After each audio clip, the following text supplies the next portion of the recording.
रुद्र मेरी आत्मा और कृपा करी रुद्र मेरी आत्मा आका दिला मोरे এই ব্রজে বসি আকা দিলা মোরে এই ব্রজে বসি হরি নাম করবা আকা দিলা মোরে এই ব্রজে বসি হরি নাম করবা আমার কৃপা করি পূর্ণবন মাঝে রুদ্র মেরি আচস্মা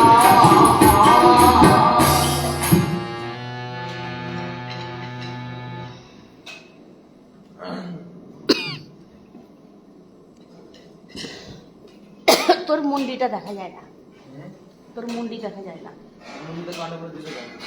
কাটবে না।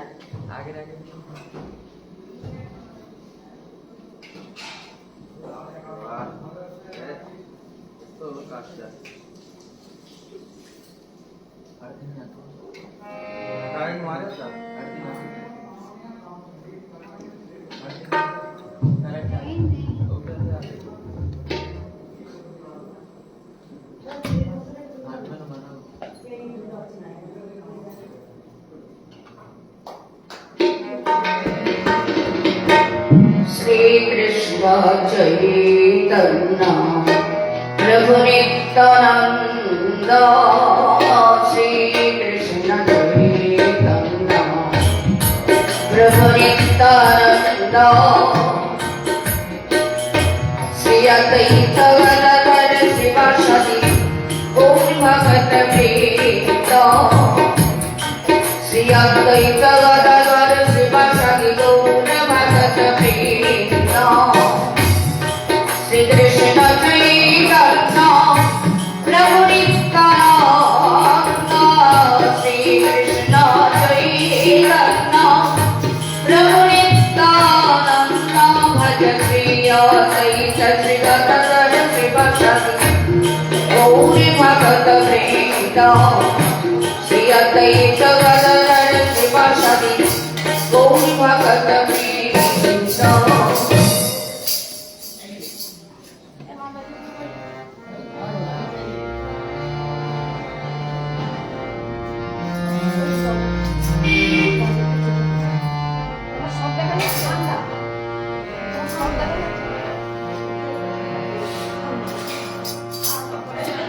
राधे की जय महारानी की जय राधारानी की जय महारानी की जय बोल बरसाने वाली की जय जय जय बोल बरसाने वाली की जय जय जय राधारानी की जय राधारानी की जय महारानी की जय बोल बरसाने वाली की जय जय बोल बरसाने वाली की जय जय जय रानी की जय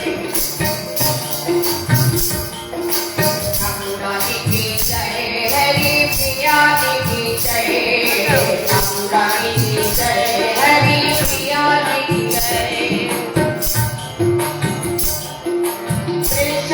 भानुनंदिनी जय जय जय भानुनंदिनी जय जय जय भानुनंदिनी जय जय जय राधे की जय के राधे की जय राधे की जय के राधे की जय राजा कुमारी की जय जय जय राजा कुमारी की जय जय जय राजा कुमारी की जय जय जय रानी की जय महारानी की जय राधारानी की जय महारानी की जय भगवान वाली की जय जय जय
नवमेश्वरं सच्चिदानन्दरूपं लक्षकुण्डलं कुलेशमानं नवमेश्वरं सच्चिदानन्दरूपं लक्षकुण्डलं कुलेशमानं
पावन पुनीत पापों को मिटाने वाला हरि दर्शन कराने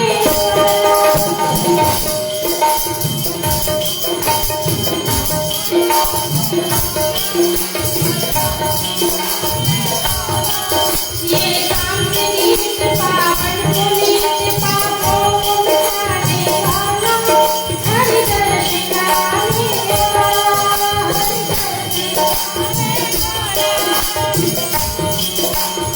ये दुख करनी दुख हरनी दुख करनी दुख हरनी मधुसूदन की है आरती पापियों को आरती भागवत भगवान की है आरती पापियों को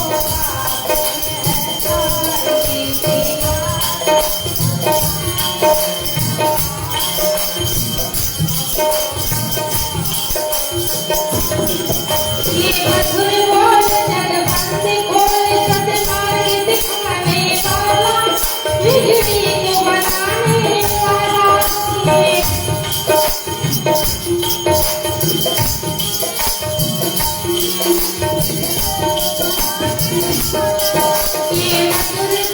ये मधुर बोल जगबंद खोल सतमार्ग दिखाने वाला बिगड़ी को बनाने वाला श्री राम यही घनश्याम यही श्री राम यही घनश्याम यही प्रभु की महिमा की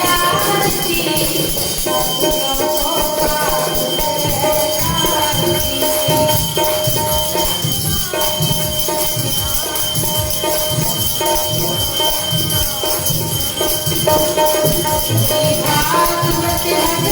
भगवान की है आरती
पापियों को पाप से है नारती भागवत भगवान की है आरती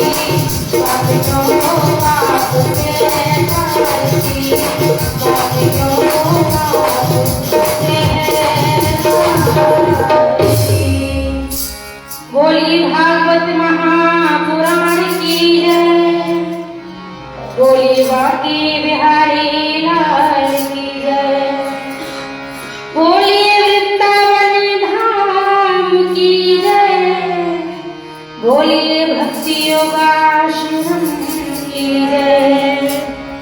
जहाँ तक मेरी आवाज इस साउंड के मध्य से होकर के भक्तों की स्वर शक्ति तक अगर पहुंच रही हो, तो वहाँ के सही भक्तों से मेरा निवेदन है कि कथा शुभारंभ हो चुकी है। अपने अपने ग्रह कार्य से नवृत्त होकर के भक्तियों का आश्रम में पधारें और भगवान की मंगलमय गाथा को सुनकर के अपने जीवन को धन्य बनाएं। आइए दोनों लोग का संकीर्तन, उसके बाद गुरुदेव जी के मुखारबिंद से हम लोग कथा श्रवण करेंगे। चरण कमल बंदो है आई, चरण कमल बंदो है आई, चरण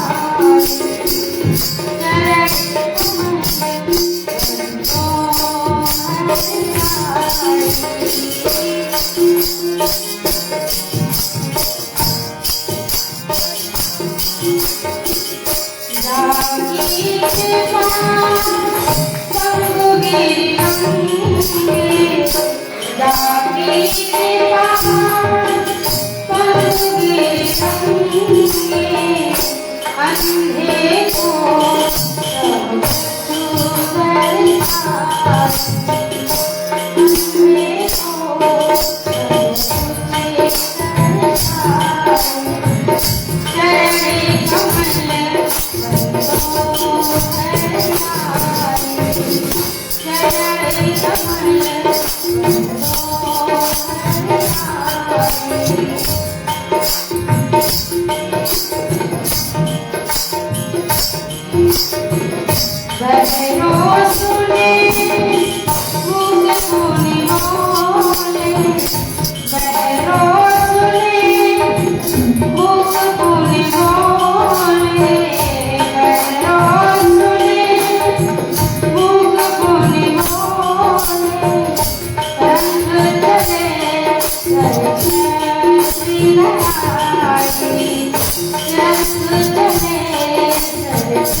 बोलिए बांके बिहारी लाल की जय, बोलिए ऊंची अटारी वाली की जय, लाडली सरकार की जय, बालाजी महाराज की जय, बोलिए श्री सतगुरुदेव भगवान की जय। हमारी हम सभी भक्त मिलकर के गुरुदेव जी के मुखारबिंद से कथा श्रवण करेंगे और कथा में एक एक शब्द, अगर एक शब्द भी आपने अपने जीवन में धारण कर लिया कथा में से, तो समझ लीजिए आपको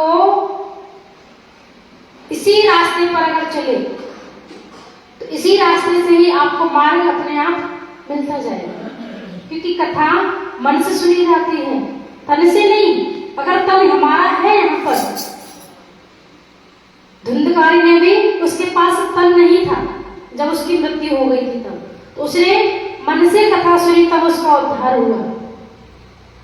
इसीलिए कथा को हमेशा मन से सुनो। जय श्री राधे, जय श्री कृष्ण।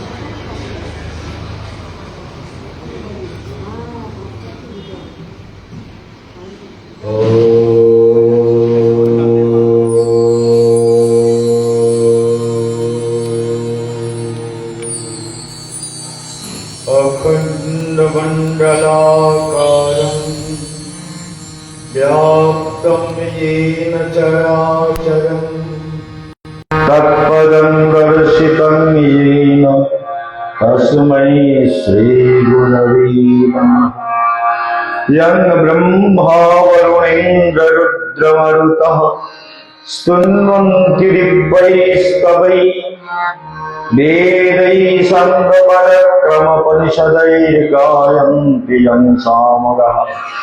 ध्यानवस्थिततद्गतेन मनसा पश्यन्ति यं योगिनो यस्यान्तं नो विदुः सुरासुरगणः। देवाय तस्मै नमः। नारायणं नमस्कृत्य नरं चैव नरोत्तमं देवीं सरस्वतीं व्यासं ततो जयमुदीरये। यं प्रव्रजन्तमनुपेतमपेतकृत्यं द्वैपायन विरह कातराजुहाव पुत्रेति तन्मयतया तरवयभिनेदु त्वं सर्वभूतहृदयं मुनिमानतस्मै। नारायण हरिर्नाम हरिर्नामैव केवलम् कलो नस्तेव गतिरन्यथा। हरे कृष्ण कृष्ण कृष्ण हरे हरे, हरे राम राम राम हरे हरे। प्रारंभ में नित्य लीला प्रविष्ट भक्त हृदय वनदेव गोस्वामी महाराज गुरु महाराज के चरण कमलों का वंदना करते हुए उनका आशीर्वाद प्रार्थना करता हूँ। दूर दूरांतों से श्रवण करते हुए लाखों भक्त विद्वज्जन वैष्णवजन भक्त मंडली स्नेहमयी करुणामयी वात्सल्यमयी मातृशक्ति और भक्ति योगाश्रम में उपस्थित सभी भक्त वृंद वैष्णव वृंद सबको मैं हार्दिक अभिवादन करता हूँ। भागवत कथा शुरू करते हैं आज के विचार को। नो जत्र शोक नो जरा नो मृत्यु। भागवत कथा सुनने के बाद शोक जरा मृत्यु ये सब जीवन में नहीं रहता। सुखदेव गोस्वामी कहते हैं, देखो सुखदेव गोस्वामी कहते हैं नो जत्र शोको नो जरा न मृत्यु नार्तीर्ण चोद्वेगरीत कृतश्चित् जच्चित्तो अंग कृपया अनीदम विदाम दुरंत दुख प्रभवानुदर्शनात्। ये जो संसार के अनेक दुखों से हम परेशान है, कहते हैं सारे उद्वेग दुख कष्ट क्यों है? बोले क्योंकि उसका बीज हमने बो रखा है। यही सत्य बात है। सारे दुखों के बीजों को हमने बोया है।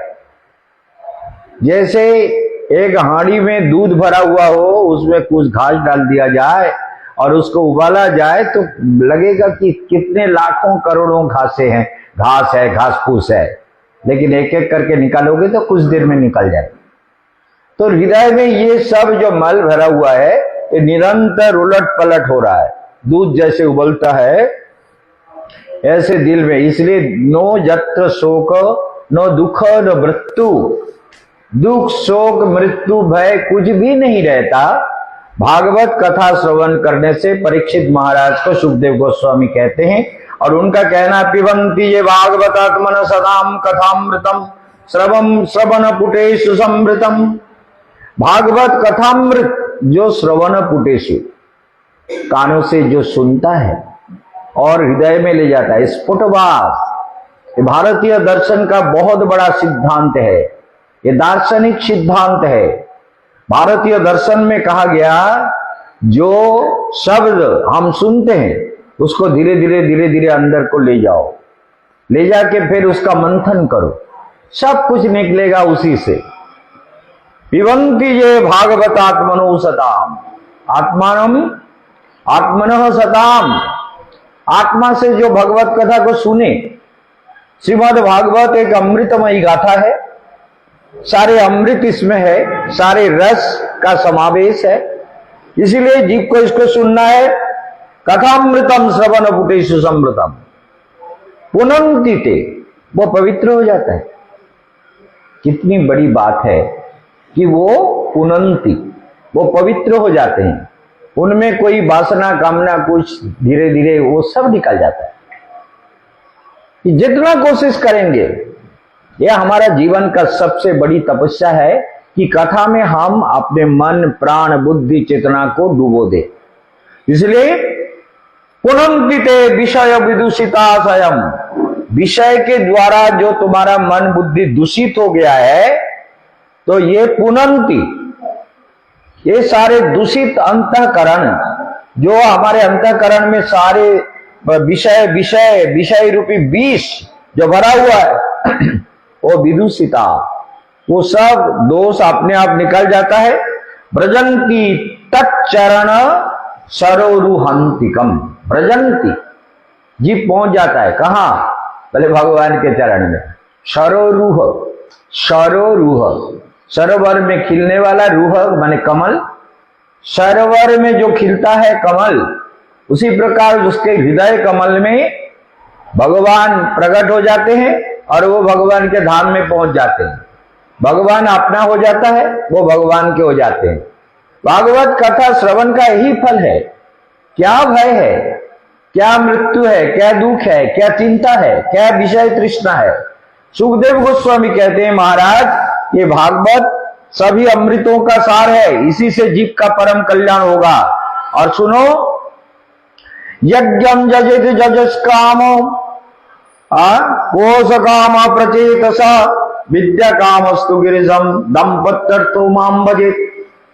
अगर दाम्पत्य सुख, पति पत्नी का सुख भोगने की इच्छा है तो उमा का भजन करो। जो चाहते हो, जसस काम जो है, जस कामी जो है, यज्ञ में आ गए थे हम लोग जब पूर्णाहुति देते हैं, पूर्णाहुति देते समय ध्यान दीजिए बात को। जैसे हमारा गीता महायज्ञ होगा, तो गीता महायज्ञ में बहुत से लोग बहुत कुछ दक्षिणा भेज रहे हैं, कोई बात नहीं, भेजो, ना भेजो तब भी जो होगा। संसार का यही नियम है, किसी के लिए कोई काम नहीं रुकता। जीव को अपना शुभ कर्म में योगदान देना जरूरी है। बहुत से भक्त कहते हैं, हमारे जैसे शब्द आ गया, हमारे ये मुकुल वैद्य ये कह रहे हैं कि हम अन्नकूट महोत्सव का जो खर्चा है वो हम देना चाहते हैं। बहुत बड़ी बात है। हमारे ये जो गायत्री देवी है, ये एक मठ के आचार्य है, इनको जो ब्राह्मण का जो भाता मिलता है वो पैसा लाके मुझे दे दिया, ये पैसा आप रख लीजिए। और वो कहते हैं कि गीता महायज्ञ में जो मिठाई आप मंगाएंगे, मिठाई का पैसा भी हम अपने तरफ से देंगे। चलो, जिसका जो मन है सेवा करने का, जिसकी जो हृदय है, जिसके जो संभव है, जिससे जो करना संभव है वो सेवा करते हैं। कम करे ज्यादा करे जो भी कुछ करे, यही संसार का नियम है।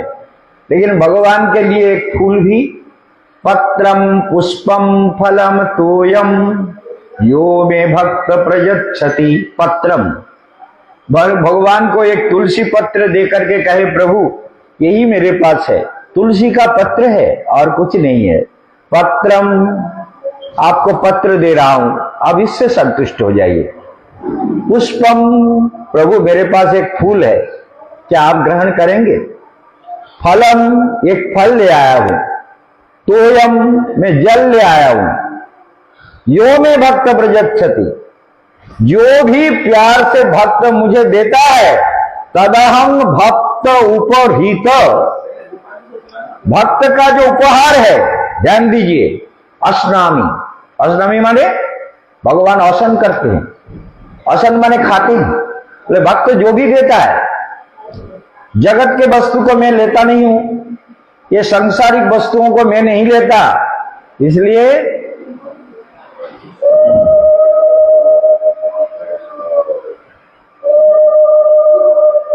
हमारे ये है, हमारे गेस्ट हाउस का इस समय संचालन कर रहे हैं यही, ये पहले मिलिट्री में थे, आप गेस्ट हाउस को उन्होंने लीज में लेकर चला रहा है। काल पूरा पेमेंट कर दिया इस महीने का। बहुत भक्त लोग हैं, ज्ञानी, भावना तो बहुत अच्छी है, तो भावना अच्छी है लेकिन परिस्थिति थोड़ा गड़बड़ चल रहा है। तो ये संसार का नियम है। कभी कुछ सहज होता है, कभी कठिन हो जाता है। जीवन में ये सब चलता रहता है। तो भगवान को कुछ भी दो, भगवान कहते हैं, आचार्यों का कहना है, दुनिया के वस्तु भगवान को प्रिय नहीं है। He does not accept anything in this material world. संसार के कोई भी वस्तु भगवान का प्रिय नहीं है। भगवान का प्रिय है भक्त का भाव, ओनली डिवोशन, कंप्लीट सरेंडर। भगवान को अपना सारे हृदय से सब कुछ समर्पित कर दो, वही भगवान को प्रिय है। दुनिया में कोई भी वस्तु देकर के भगवान को खुश नहीं कर सकता। अरे दुनिया का वस्तु क्या दोगे? सारे वस्तु तो उन्हीं का है, सृष्टि उन्होंने किया, उनके वस्तु को देके उनको खुश करना चाहोगे? अरे ऐसा कैसे हो सकता है? तो बोलो कि तदीय वस्तु गोविंद तुभ्यम समर्पित। सारे वस्तु तो आपका है, फल जो दिया वो आपका है, फूल जो दिया वो आपका है, जो भी आपको मिला, मेरा जीवन भी आपका दिया हुआ है, मेरे शरीर भी आपका दिया हुआ है। माँ के गर्भ में आपने पाला पोसा, माँ के गर्भ में एक फिगर, एक आकृति दिया। ये शरीर का जो फिगर हमको मिला वो माँ के गर्भ में भगवान ने उसको उसी तरह से बनाया, और कोई वैज्ञानिक ने नहीं बनाया। तो ये जो बनाया है, वैज्ञानिक लोग का भी अभी टेस्ट ट्यूब का बेबी बनाते हैं, लेकिन उसमें भी भगवान का अंश जो शुक्राणु होते हैं उसको डाला जाता है, तभी वो धीरे धीरे बड़ा होता है। उसका उसी टेम्परेचर, उसी स्थिति में, उस तरह का जो माँ के गर्भ में होता है, वैज्ञानिक लोग एक्सपेरिमेंट करके देखा किस तरह से करना है। तो ये संसार है, ये संसार ऐसे ही चलता रहता है। इसलिए जहां सभी भगवत राजा पांडवे महारथ, ये संसार एक क्रीड़ा स्थल है। यहां जो कुछ देख रहे हो, हे पांडव, हे अर्जुन, ये परीक्षित, पांडव के वंशधर परीक्षित, तुम इस बात को जान लो कि ये संसार ऐसे ही चलता है, ये संसार ऐसे ही चल रहा है। और तुम अपने कथा को हृदय में अच्छी तरह से सजा लो, अच्छी तरह से सजाओ, मन को, हृदय को, विचार को, बुद्धि को, चेतना को, सारे संकल्पों को सुंदर बना लो। बस और कुछ नहीं करना है, क्योंकि भगवान अंदर है। पाने के लिए बाहर ढूंढने का जरूरत नहीं, किसी के पास जाने से कोई फायदा नहीं होगा, कहीं भी भागना नहीं है, केवल अंदर शांत हो जाओ। अंदर शांत होने के लिए केशवानंद वनमाला यही सिखाते हैं कि अंदर शांत होकर के अपने आत्म स्वरूप का दर्शन करो। यही जीवन है। प्रकृति के गोद में जब हम रहते हैं, प्रकृति के गोद में, जहां ये आर्टिफिशियल लाइफ नहीं है, ये आर्टिफिशियल लाइफ से जीव को भगवान का भजन होता नहीं है। ऋषि लोग आर्टिफिशियल लाइफ नहीं जीते थे, वो सिंधु नदी के तट पर नेचुरल ब्यूटी जो है प्रकृति के साथ मिलकर, वही जंगल का फल और सिंधु नदी का जल। गंगा जी का शब्द 3 बार आया है, यमुना शायद वेद में गंगा शब्द का उच्चारण एक ही बार हुआ है, और यमुना जी का शब्द 3 बार हुआ है, और सिंधु नदी का शब्द बहुत बार हुआ है, क्योंकि सिंधु सभ्यता, सिंधु नदी के किनारे सारे आर्य लोग आए हुए थे और आर्य लोगों का समावेश था। इसलिए आर्य लोगों ने सिंधु सभ्यता से भारत का धीरे धीरे विकास हुआ, ज्ञान का विकास होने लगा। आप लोग जैसे कथा सुन रहे हैं, कथा मन से सुनोगे तो अपने आप तुम्हारे अंदर ज्ञान का विकास होने लगेगा, हृदय आनंद से भरने लगेगा, क्योंकि ज्ञान ही मंगल का मार्ग है। ज्ञान समझ लीजिए, ज्ञान जितना होगा उतना ही आनंद होगा, ज्ञान जितना होगा उतना ही संदेह चला जाएगा। दिल में जो संदेह है, जिसमें जो वासनाएं है, कामनाएं है, जो भी कुछ है, ज्ञान जितने प्राप्त होंगे उतने सुंदर होते जाएंगे हम। देखिए सुखदेव गोस्वामी कहते हैं, ध्यान दीजिए, अकाम सर्व कामो वा मोक्ष काम उदारधि। तुम्हारे अंदर काम है तो क्या करोगे? ऐसे ऑपरेशन करके काट के तो निकाल नहीं सकते। अकाम सर्व काम होगा, किसी के दिल में काम नहीं है, बोले हम कुछ नहीं चाहते। किसी के दिल में बहुत सारी कामनाएं हैं, हमको पुत्र चाहिए, पैसा चाहिए, घर चाहिए, और मान, इज्जत, सम्मान, अपने कुटुंब, आत्मीय स्वजन सब। हमारे पास जब लोग आते हैं, देखते हैं, हम उनको कहते हैं कि ढूंढ ढूंढ के दुख को कैसे निकालते हो। अरे अपना प्रॉब्लम सॉल्व हो गया, गुरु महाराज जी जैसे कहा ऐसे ही चलते रहे, सुंदर हो गया, तो दूसरे को ले आए, बोले देखो हमारा ये भतीजा है, ये भतीजी है, ये भंजा है, ये वो है, रिलेशन के लोगों को लाते, महाराज जी इनका क्या किया जाए। सोच लीजिए, अकाम जिसने जो निष्काम हो गया वो तो हो ही गया, उसका कोई जिसका कामना मुक्त हो गया उसके लिए आप दुनिया में कोई भी दुष्प्राप्त नहीं है। लेकिन सर्व काम होगा जिसके अंदर सभी कामनाएं हैं, कोई मोक्ष काम कहता है प्रभु मुझे मुक्ति दे दो, इसलिए तो उनका नाम मुकुंद है, मुक्ति ददाति सर्वत्र। मुकुंद मोक्ष काम उदारधी। हाँ, तो क्या करना है, सबको एक ही रास्ता दिया है, तीव्रेण भक्ति योगेन यजति, तीव्रेण भक्ति योगेन यजते पुरुषं परम। तीव्र भक्ति योग के द्वारा परम पुरुष का उपासना करो। तीव्र भक्ति योग, जो भक्ति कभी रुके नहीं, जैसे गंगा जी बहती है, हिमालय से जो गंगा बहती हुई आ रही है, उसके धारा को हम कितना भी कोशिश कर लें, हम उसे रोक नहीं सकते।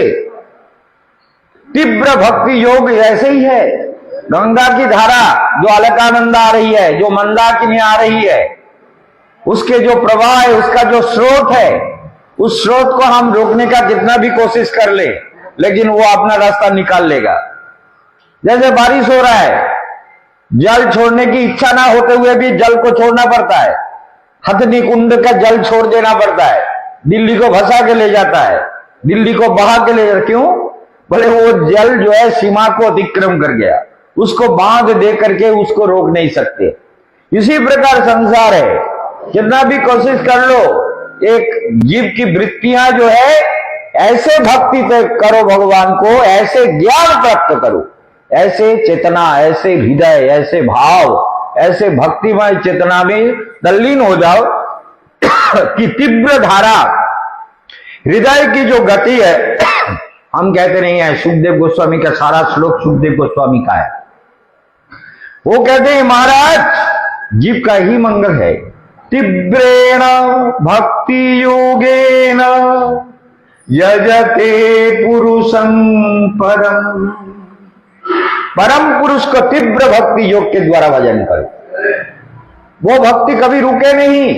कोई भी कुछ बोल दिया, किसी ने गाली दे दिया तो भक्ति रुक गई, किसी ने कह दिया क्या भक्ति वाला। एक बात आपको बता दूं, एक दिन हम एक जगह कथा प्रवचन, बहुत प्रवचन करते थे, उस समय बहुत प्रवचन का प्रोग्राम चलता था, लेक्चर डिलीवरी बहुत कुछ करते थे। तो एक दिन साहेब कॉलोनी नाम का एक जगह था, नईहाटी बंगाल में, वहां पर लेक्चर था। तो मैं बस में, तो उस बस में तो मैं बैठा, साहेब कॉलोनी जो बस जाती है, लेकिन वहां डायरेक्ट बस नहीं जाती, बदल के जो भी हो। तो क्या हुआ, देखा गया कि ये कॉलोनी मोड़ से कुछ लड़के बस में चढ़ गए, भर गया बस। तो क्या कर रहा है, मेरे सिर में पगड़ी बंधा हुआ नहीं था, चुटिया दिख रहा था। तो सब लड़के लोग, किसी ने चुटिया पकड़ लिया, चुटिया को पकड़ लिया, और दूसरा फूंक मार रहा है उसमें, ऐसे कर रहा है। मैंने कहा भैया क्या कर रहे हो? अरे छोड़ के फूंको तब तो उड़ेगा, पकड़ रखा और फूंक दे रहे हो, तो ऐसे करने से कैसे वो उड़ेगा कैसे? इसलिए छोड़ के फूंको, छोड़ के हवा दो, फिर उड़ेगा, अच्छा लगेगा। तो सब लड़के लोग हंसने लगे, बोले नहीं महाराज, महाराज जी के साथ ऐसे कर रहे हो? वो कॉलेज का लड़का था ना, हमारा साथ कॉलेज का लड़कों के साथ उस समय हम गुस्सा करते तो क्या होता, अशांति होती। लेकिन उनको जब मजाक से कह दिया कि चुटिया को छोड़ के भूख लगाओ, देखो उठते उठते हुए अच्छा लगेगा, तो लड़के सारे खुश हो गए। बोले महाराज जी आपको छोटे मूर्ख, फूक रहा है महाराज जी का, चुटिया पकड़ रहा है, महाराज जी को जानते हो तुम? ऐसे सब बदल गए।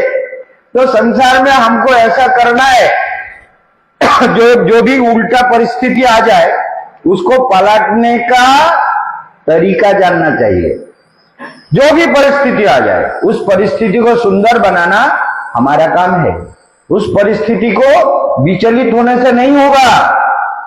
तीव्र भक्ति योग, कोई कुछ कह दे, अगर हम वहां गुस्सा कर दे तो क्या होगा?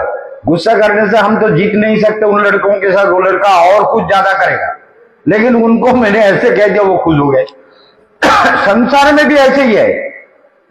जो संसार में स्वयं खुश रहना चाहता है, संसार के हर परिस्थिति को उसको सुंदर बनाना पड़ेगा। अगर हृदय सुंदर है तो व्यवहार भी सुंदर होगा। क्या समझ गए?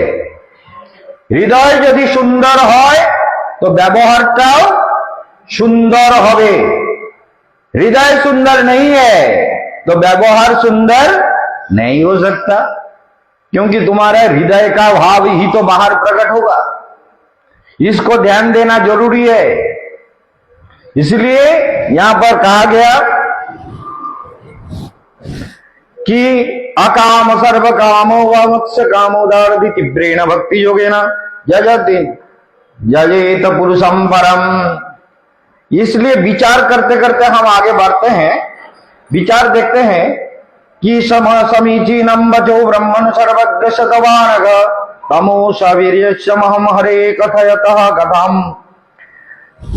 परीक्षित महाराज ने कहा, राजोवाच, महाराज परीक्षित ने सुखदेव गोस्वामी को कहने लगा कि हे महामुनि, आपका हरि कथा श्रवण करते करते मेरा अज्ञान रूप जो अंधेरा था वो सब प्रकाश में प्रकाश, उसके अंदर प्रकाश आ रहा है। अज्ञान अंधकार अपने आप निकल रहा है। जितना लाइट हो, जैसे यहाँ बहुत सारे लाइट है, आप लोग जहां बैठे हुए वहां थोड़ा कम लाइट है, तो जितने लाइट होंगे उतना ही अंधेरा भगेगा। ज्यादा लाइट दिया जाएगा तो ज्यादा अंधेरा भगेगा। जितने पावर का लाइट होगा, उसी प्रकार सुखदेव गोस्वामी के कथा को सुनकर परीक्षित महाराज कहते हैं कि मेरे हृदय का अंधकार धीरे धीरे जा रहा है। तदस्न सारम हृदयम बतेदम यद गृह्यमानै हरेर नाम ध्येय। यद गृह्यमानै हरेर नाम, हरि का नाम जब ग्रहण करोगे तुम्हारा हृदय सुंदर होता जाएगा। भोजन पकाते समय कीर्तन करो, सुन खाने वाले का भी कल्याण हो, तुम्हारा भी कल्याण हो।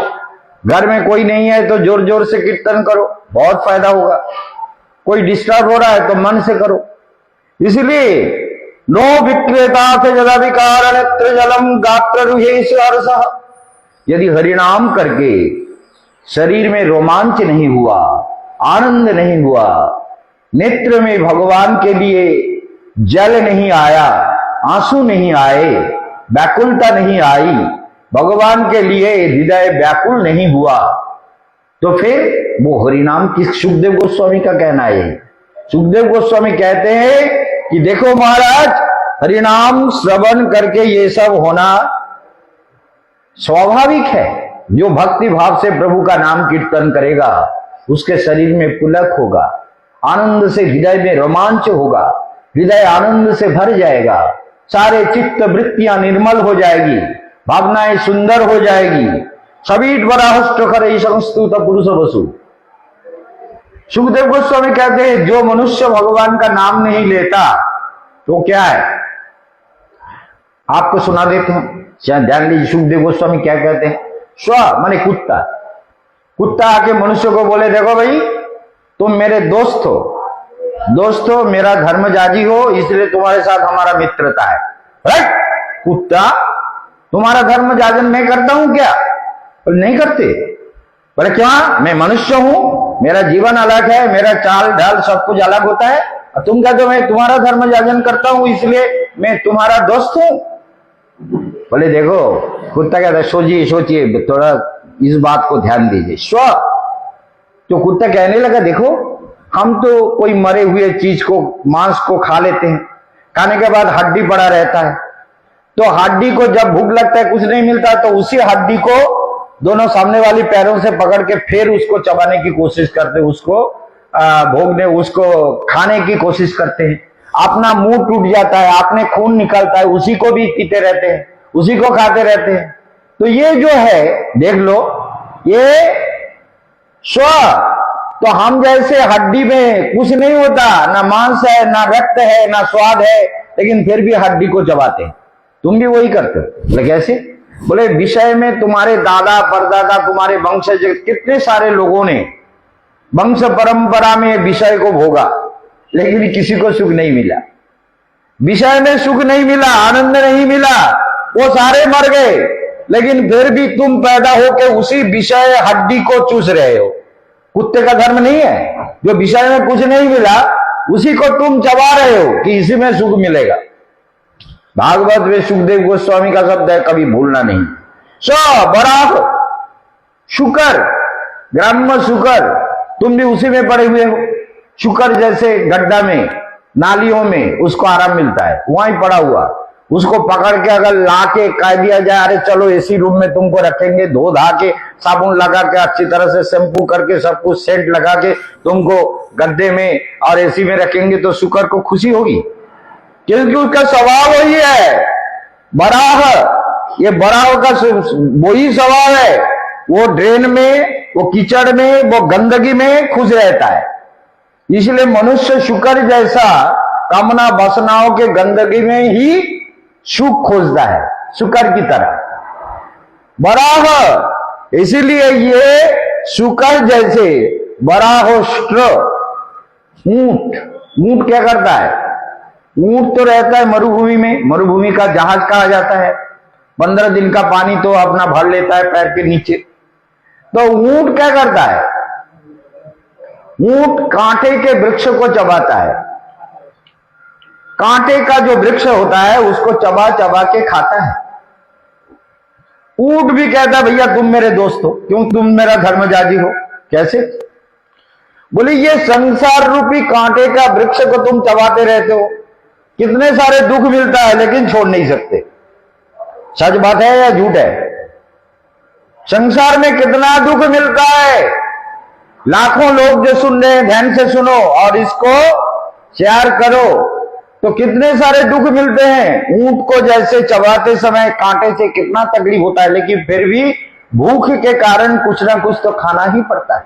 कांटे के वृक्ष को चबाता है, कांटे को चबा चबा के फिर भी अपने भूख से बचने का कोशिश करता है। दूसरे प्रकार ये संसारी ऊंट कहा तुम भी मेरे दोस्त हो, क्योंकि तुम जो विषय रूपी कांटे जिसमें सुख नहीं है, सारे दुख है, उस कांटे को तुम चबाते रहते हो, मिलता नहीं है सुख, फिर भी चबाते रहते हो। खरई, गधा, खरा माने गाधा, गधा जो होता है गधा, वो गधा क्या करता है? वो कपड़े का बोझ को ढोता है, चीनी के बोरी को ढोता है, चावल के बोरी को ढोता है, लेकिन गाधा को खाने को मिलता है? ना चावल खाता है, ना चीनी खाता है, ना कपड़ा पहनता है। कपड़ा पहनने से कैसा सुख होता है उसको मालूम नहीं है। इसलिए संसार के मनुष्य गधा कहते तुम भी हमारे दोस्त हो। बोले मैं तुम्हारा दोस्त कैसे हुआ? बोले दोस्त नहीं हो, तुम भी तो संसार के सारे बोझ को अपने पीठ पर ढोते रहते हो ना, अपने कंधे पर लेके। पुत्र का बोझ, कन्या का बोझ और अपमान का बोझ, मान का बोझ, सब कुछ संसार में सारे बोझ, जबकि तुम पवित्र आत्मा हो। तुम्हारे लिए जरा, मृत्यु, क्लेश, दुख कुछ नहीं है, लेकिन फिर भी तुम इस बोझ को उठाते रहते हो। बोझ को लेकर गाधे का धर्म पालन करते। गधा को जैसे चीनी का टेस्ट मालूम नहीं, चावल कैसे खाया जाता है मालूम नहीं, आटे के कैसे रोटी बना के खाए वो मालूम नहीं, लेकिन गधा वो बोझ को ढोता है। तो मनुष्य भी ऐसा, सवीट बराहस्ट खरई संस्तूत पुरुष पशु, पुरुष पशु, पुरुष रूपी पशु को ध्यान दिया, समझ में आ रहा है? पुरुष को कहते तुम हमारे दोस्त हो, मित्र हो, बहुत अच्छे हो, हमारे धर्म का पालन करते हो। तो मनुष्य तुम अपने को बड़े कैसे मानते हो? क्योंकि हम तो सब एक ही है, सुअर की तरह, गधे की तरह, कुत्ते की तरह, ये ऊंट की तरह तुम्हारा जीवन यही है। नो तो कर्ण पथ पे तो जातु नाम गदाग्रज। सुखदेव गोस्वामी कहते हे राजन, जिसके कान में गदाग्रज माने गदाधारी, शंख चक्र गदा पद्मधारी भगवान का नाम जिसके कर्ण में प्रवेश नहीं किया, जो भगवान के नामों को नहीं सुना, वो क्या है? बोले वो पशु है, संस्तुत पुरुष पशु। तो गदाग्रज गदाधारी भगवान का नाम जो ना सुने वो अभागा है। इसलिए हरि नाम नहीं तो जीना क्या, हरि नाम नहीं तो जीना क्या, हरि का नाम जपन सी बासर, इसमें बरस महीना क्या, हरि नाम नहीं तो जीना क्या। अब बेसुर कैसे होता है? हम बजाएं, देखे सर बेसुर में ही बजेगा। हरि नाम नहीं तो जीना क्या, भूषण से सब अंग सजाए, जीवा पर हरि नाम नाए, देह पड़ी रहे जाए वहीं पर, कुंडल और नगीना क्या, हरि नाम नहीं तो जीना क्या, हरि नाम नहीं तो जीना क्या, हरि नाम नहीं तो जीना क्या। हरि का नाम नहीं लिया तो क्या हुआ? जीवन बेकार हो गया। नो तो कर्ण पिथो पे तो जातु नाम गदाग्रज।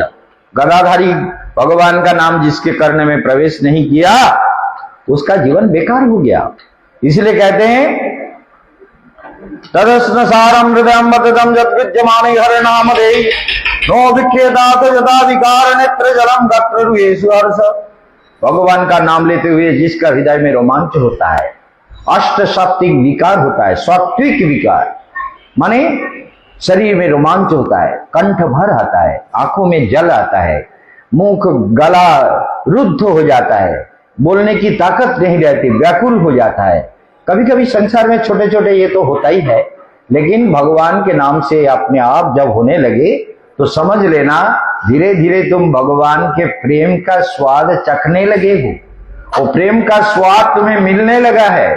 भगवान के नाम का, भगवत स्मरण का, भगवत चिंतन का प्रेम वो तुम्हें मिलने लगा है। इसलिए भगवान कहते कि मेरा जो संस्था है ना, जहां जाने के बाद जीव फिर संसार में नहीं आता, उस संस्था में तुम भी धीरे धीरे चलो। थोड़ा जल्दी चलेंगे आज, हमको भी तो धीरे नहीं चलना है।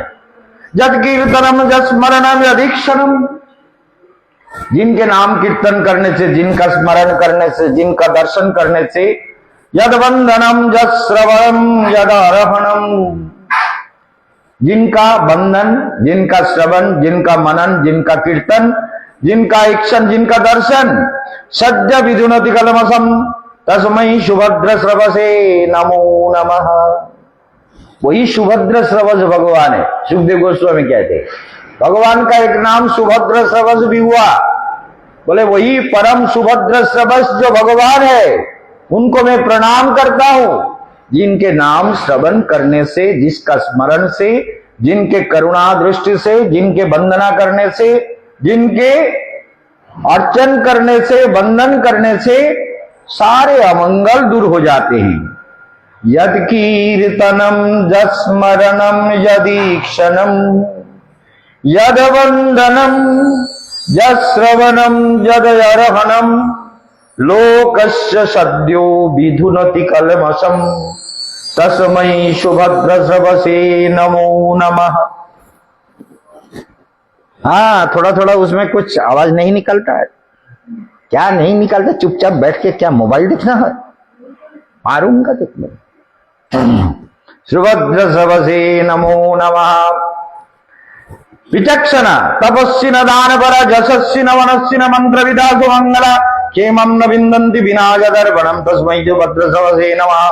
देखो, जो भी तपस्या किया, दान किया, जो भी जश मिला, जो भी मनन किए, चिंतन किए, मंत्र विदा, मंत्र जप किया, अगर वो भगवान के स्मरण चरण में समर्पण नहीं हुआ, तस्मै तेषाम बिंदंती बिना जगर पणम, कोई भी मंत्र पूर्णता नहीं पाता।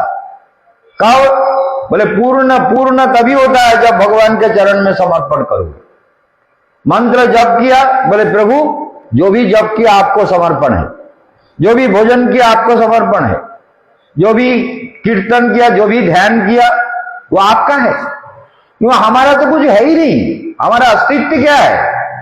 आपका अंश मैं हूं, मेरा आत्मा है, मेरा हृदय है, मेरा चैतन्य शक्ति है, सब आपका है। तो फिर प्रभु आपका ही सब कुछ है, तो मुझे क्या लेना देना है? प्रभु इसलिए भगवान के चरण में यदंग्रि ध्यान समाधि धौतया, आत्म तत्व कहते हैं। जद अंग्री मदन मोहन, भानु भगवान का एक नाम है, क्या हुआ? हाँ ठीक है। यद अंग्री, जिनके अंग्री चरण, अंग्री माने चरण, जिनके चरण समाधि, जिनके चरण में समाधि लेने से क्या हुआ? धौतया, सब विधौत हो जाता है, सारे पाप मलिनता कष्ट सब कुछ विधौत। भगवान का चरण ध्यान करो, मदन मोहन का चरण ध्यान करने से मदन हो मोहन हो। मदन मोहन माने सारे मद, सारे मत्तता, सारे मोह, सारे विषय तृष्णा, उनका चरण जब हृदय में प्रकट होते हैं तो वो अपने आप क्या होता है? धौतया, सब विधौत हो जाता है।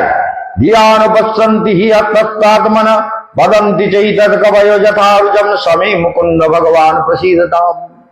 वो भगवान मेरे ऊपर प्रसन्न हो जाए। मैं प्रार्थना करता हूं वो भगवान मेरे ऊपर प्रसन्न हो जाए। नमस्तस्मै भगवते व्यासाय अमित तेजसे, व्यासाय अमित तेजस, तपस्या करने से तेज आता है, तो ऐसे झिमता नहीं है।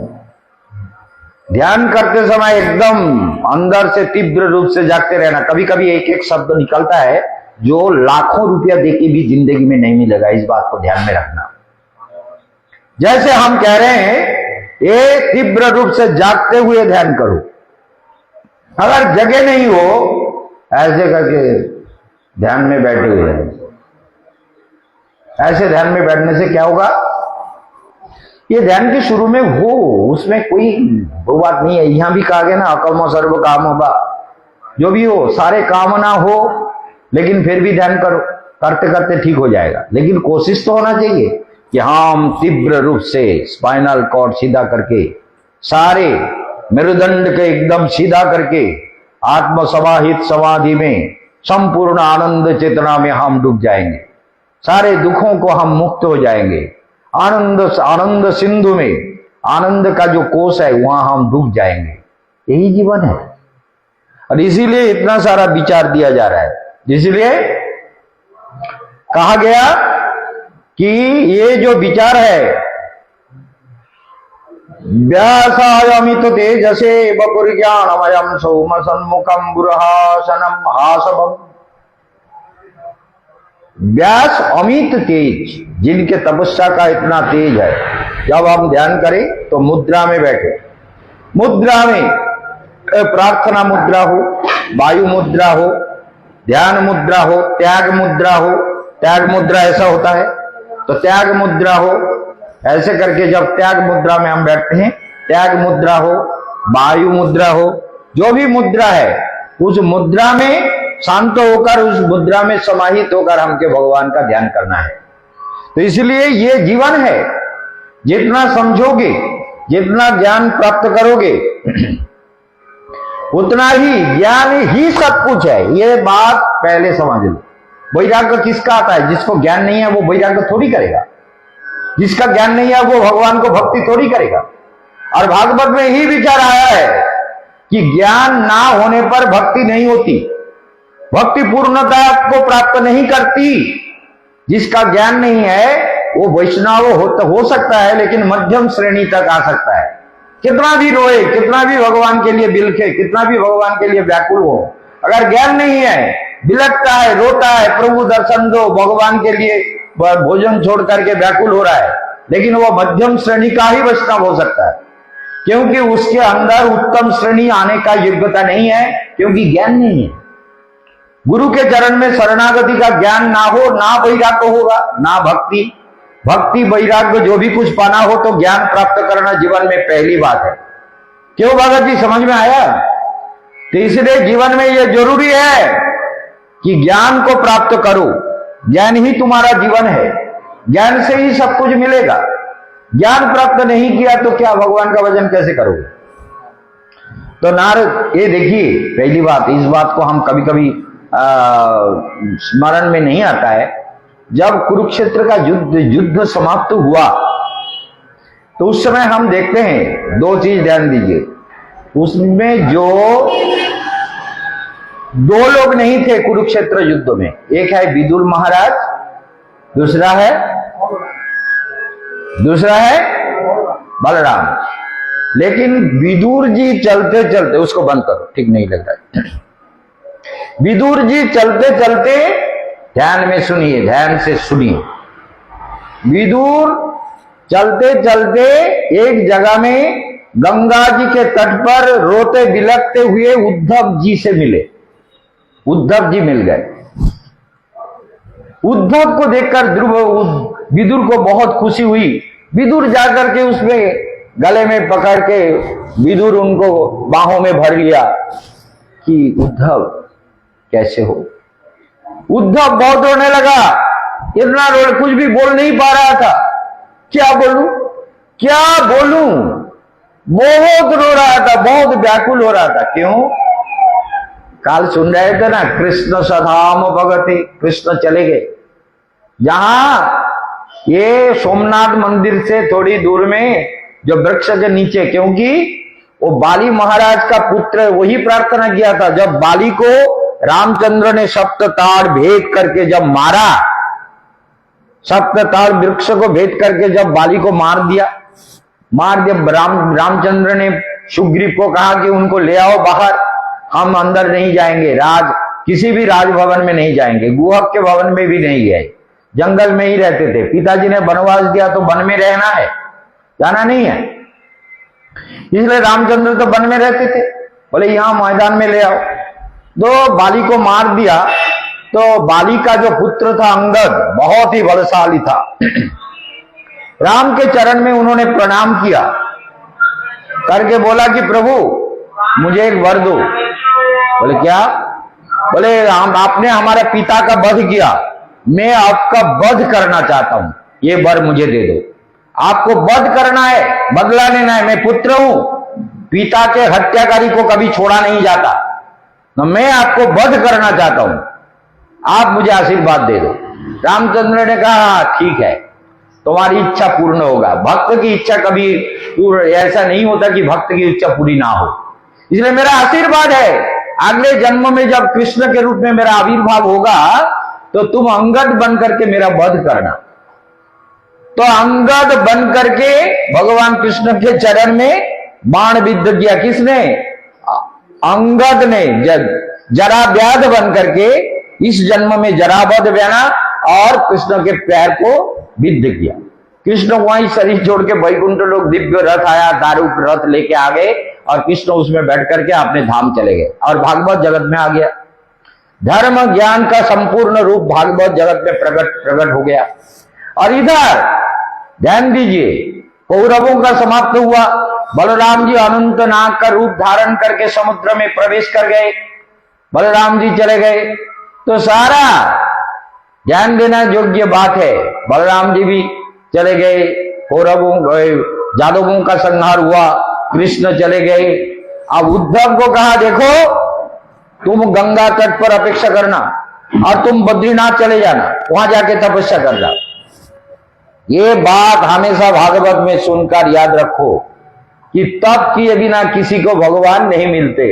चाहे कृष्ण का बाप हो, कृष्ण का माँ हो, कृष्ण का भाई हो, कृष्ण का रिश्तेदार हो, मामी हो, मामा हो, चाचा हो, चाची हो, कोई भी हो, जो तपस्या नहीं करेगा, भजन नहीं करेगा, वो भगवान नहीं मिलेंगे। तो नंद राजा भी नंदगांव में जाएंगे, देखेंगे नंद भवन के कुछ ही दूर पर नंद बाबा का बैठक है, जहां नंद बाबा रोज सुबह जा करके उस बैठक में भजन करते थे। वो भजन के बिना नंद बाबा को भी भगवान नहीं मिल सकते।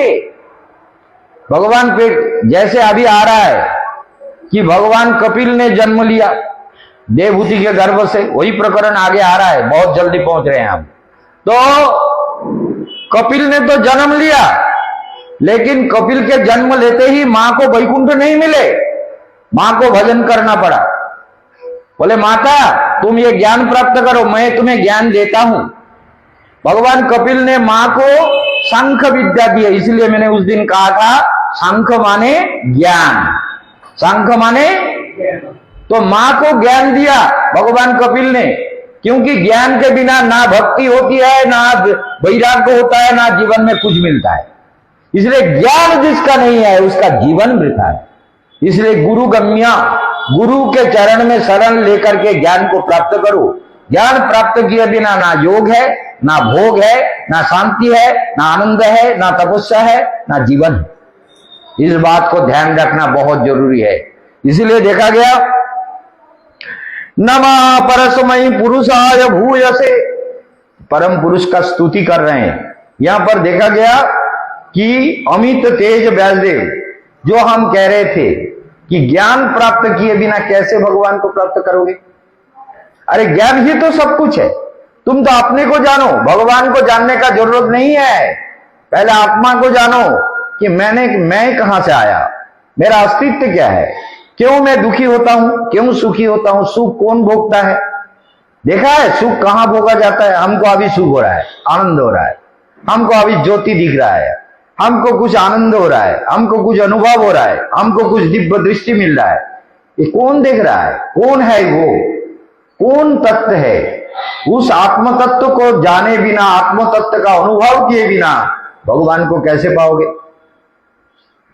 तो भगवान को ये ज्ञान प्राप्त करना बहुत जरूरी है, और इसे ही जीवन का मुख्य लक्ष्य है।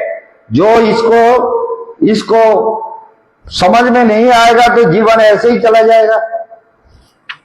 तो इसलिए विचार ये भी दिया जाता है, ये देखिए भगवान का ध्यान करने के लिए क्रम कहा गया, क्रम दिया गया। आपने कल सुना था कि मूलाधार, स्वाधिष्ठान, मणिपुर, ये सब बिंदु पीठ, अनाहत चक्र, विशुद्ध चक्र, आज्ञा चक्र, सहस्रार चक्र, सारे चक्र में मन को घुमाते रहो, मन को धीरे धीरे सारे चक्र के साथ जोड़ते रहो। सारा सब कुछ सृष्टि का प्रारंभ हुआ। दो बात सुन लीजिए, जब उद्धव और विदुर का मिलन हुआ, उद्धव बहुत रो रहा था, कुछ नहीं बोल पा रहा था। विदुर पूछ रहे थे कुंती कैसे हैं, द्रौपदी कैसी हैं, युधिष्ठिर कैसे हैं, सबका नाम लेकर एक एक श्लोक में प्रश्न किया। भीम कैसा है, पांडु के पुत्र जिनके ऊपर इतना अत्याचार हुआ, उद्धव तुम तो कृष्ण के सखा हो, कृष्ण का प्रिय हो, कृष्ण के साथ रहते हो। केवल यही नहीं, तुम बृहस्पति का साक्षात शिष्य हो, देवगुरु बृहस्पति ने तुमको दीक्षा दिया, देवगुरु बृहस्पति का शिष्य हो, तुम कितने बड़े ज्ञानी हो, फिर भी कृष्ण का परम प्रिय सखा हो। कृष्ण के साथ आहार में, विहार में, चलने में, घूमने में, फिरने में तुम निरंतर कृष्ण के साथ रहे। उद्धव बताओ, बताओ उद्धव, क्या बताऊं।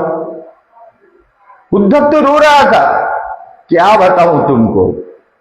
बोले भीम, अर्जुन, नकुल, सहदेव ये लोग कैसे हैं, कुंती कैसे हैं, और इनका बोले ये सारे लोग महाप्रस्थान करके चले गए। सोचिए बात को, सब चले गए। अब मुझे कहा बद्रीनारायण में जाकर के गंगा तट समीपेयम, गंगा तट पर जाकर के तपस्या करो। किसने कहा? कृष्ण ने कहा। कृष्ण भगवान कहते हैं जाओ उद्धव, तपस्या करने के लिए तुम्हें भेज रहा हूं, तपस्या करो। सोचिए, उद्धव के उद्धव, इस बात को अगर आपके समझ में नहीं आएगा तो जीवन में कुछ नहीं समझ पाओगे। भागवत यही है। उद्धव जो निरंतर कृष्ण के साथ रहा, कृष्ण के साथ भोजन किया, कृष्ण के साथ शयन किए, कृष्ण जिनका इतना प्रिय था, कृष्ण खोद नहीं आए वृंदावन, लेकिन उद्धव को भेजा। वो सब प्रकरण आगे आ रहा है, जल्दी जल्दी चलेंगे। उद्धव को भेज दिया। इतने प्रिय उद्धव कि मत संदेशैर विमोचयः, उनको दुखों से मुक्त करो। सारे ब्रजवासियों को, ब्रज गोपियों को, ब्रजवासी मेरे लिए बहुत दुखी है, तो इसलिए उनको क्या करोगे?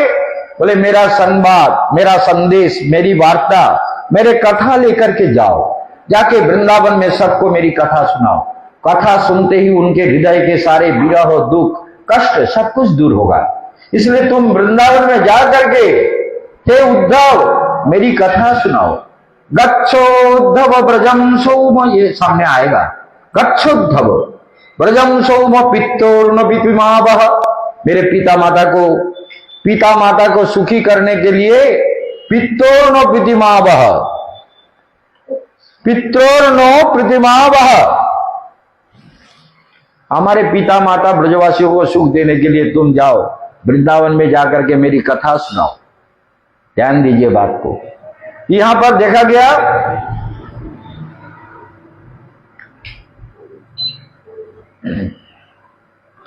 हमारे ये विचार है, चलना हिलना नहीं है, शांत होकर के बैठो, बोलने दो। फिर उद्धव बहुत रोया, बोले अरे इतना रोगी तो मुझे तो कुछ बताओ, मैं भी तो रो रहा हूं। दोनों गले पकड़ के खाली रोने से क्या होगा? बोले उद्धव, बोले क्या बोलूं? मुझे भेज दिया गंगा तट के किनारे बद्रीनाथ में जाकर के तुम तपस्या करो और तुम यहां इंतजार करो, यहां खड़े रहो। बोले क्यों? बोले यहां विदुर आएगा। कृष्ण ने मुझे कहा कि यहां विदुर आएगा, ढूंढते ढूंढते विदुर आएगा, और विदुर जब पहुंचेंगे तो विदुर को कह देना, भगवान का ये आदेश ध्यान दीजिए, विदुर को कह देना, क्या कह दे? बोले विदुर को कह देना कि मैंने उनके लिए मैत्रेय ऋषि को निर्देशित किया है, वो मैत्रेय ऋषि के पास जाकर के सारे ज्ञान को प्राप्त करें। सोचिए, विदुर जैसे जमराज के अवतार, धर्म तत्वविद, वो विदुर को भी ज्ञान प्राप्त करने के लिए भगवान कृष्ण ने कहा मैत्रेय ऋषि के पास जाने के लिए बोल देना, मैंने यही आदेश दिया है। भगवान कृष्ण ने आदेश दिया तुम विदुर के पास, मैत्रेय ऋषि के पास जाओ। विदुर, तुम्हें मैत्रेय ऋषि के पास जाने के लिए भगवान कृष्ण ने कहा, और मुझे तपस्या करने के लिए गंगा तट पहुंचने के लिए कहा। अब मैं गंगा तट चलता हूं, मेरा ड्यूटी समाप्त हुआ। प्रभु ने जो आदेश किया था तुम तक ये संवाद पहुंचाने का कि विदुर को बोले बिना तुम नहीं जाना, विदुर को बोल देना कि मैत्रेय ऋषि को मैंने कह दिया है, मैत्रेय ऋषि के पास जाके ज्ञान को प्राप्त करें, मैत्रेय ऋषि के द्वारा और विदुर के द्वारा, और धीरे धीरे भगवान की दिव्य कथा सारे लोगों में फैलेगा। इसीलिए इसी आदेश को लेकर के हम देखते हैं कि ये प्रकरण जो आया है, हम लोग देखते हैं कि भगवान का दिव्य चरित विचार में उद्धव तो चले गए तपस्या करने के, और सृष्टि विदुर गए मैत्रेय ऋषि के पास, जाके उनको प्रणाम किया। महात्मन, मुझे भगवान कृष्ण ने कहा आपके चरण में पहुंचने के लिए, मैं आपके चरण में पहुंचा हूं, आप मेरे लिए जो उचित समझे वो उपदेश मुझे दीजिए, मैं आपके चरण में आया हूं। तो मैत्रेय ऋषि बोले, सृष्टि तत्व का वर्णन किया। सृष्टि तत्व, सृष्टि कैसे हुआ? भगवान जब जगत सृष्टि करने के लिए भगवान की जब इच्छा हुई, ध्यान दीजिए, तो भगवान ने सृष्टि तत्व में पहले तो सारे तिर्यक, भूत प्रेत, पिशाच, यक्ष, रक्ष, किन्नर, गंधर्व बहुत कुछ सृष्टि किया, लेकिन यहां पर देखा गया कि सारे सृष्टि का विस्तार तो हुआ, लेकिन विस्तार हुआ कैसे? ये विदुर ने प्रश्न किया कि सृष्टि, ब्रह्मा का सृष्टि कैसे हुआ, सृष्टि का प्रारंभ कैसे हुआ? तो बोले सृष्टि का प्रारंभ ऐसे हुआ, ध्यान दीजिए, प्रकरण ऐसे ही विचार को हमको ध्यान देना है कि सृष्टि का प्रकरण इस तरह से हुआ। उनको प्रोफेसर लोग आ रहे हैं, उनको बैठने के लिए तो हम लोग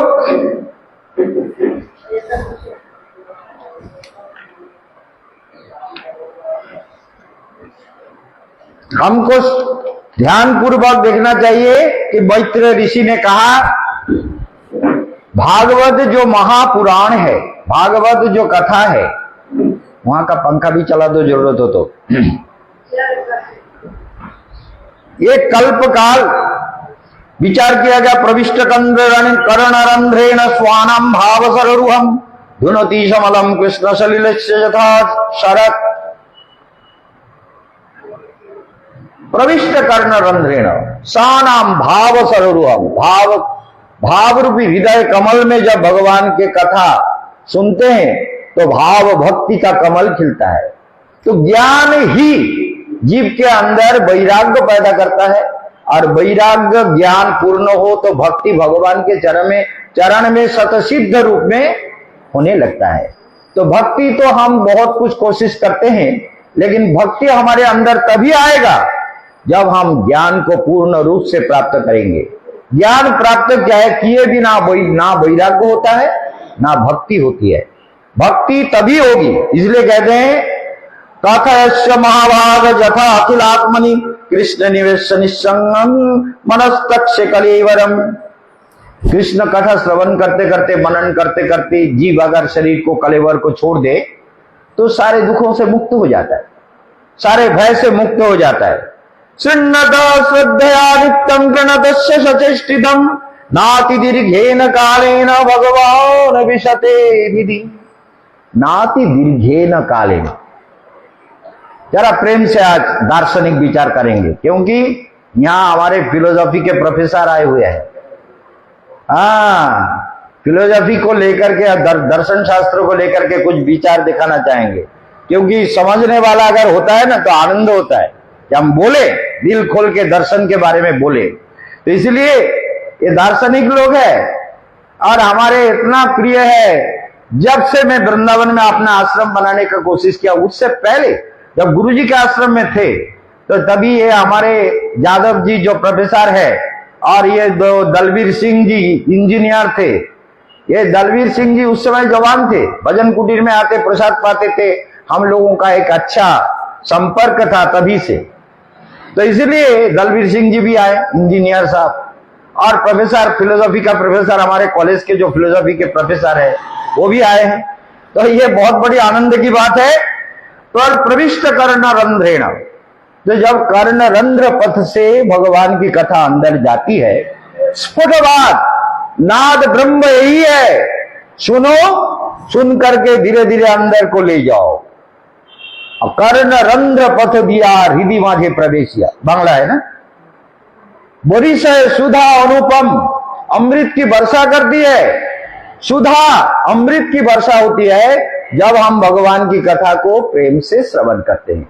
श्रवण, मनन, निधि ध्यासन, ये हमारे जीवन का सबसे बड़ी बात है। जो मनुष्य नहीं करता है उसके बारे में मैंने अभी पहले कहा, समस्तु तो पुरुष पशु नो तो कर्ण पथ पे तो जातु नाम गदाग्रजा।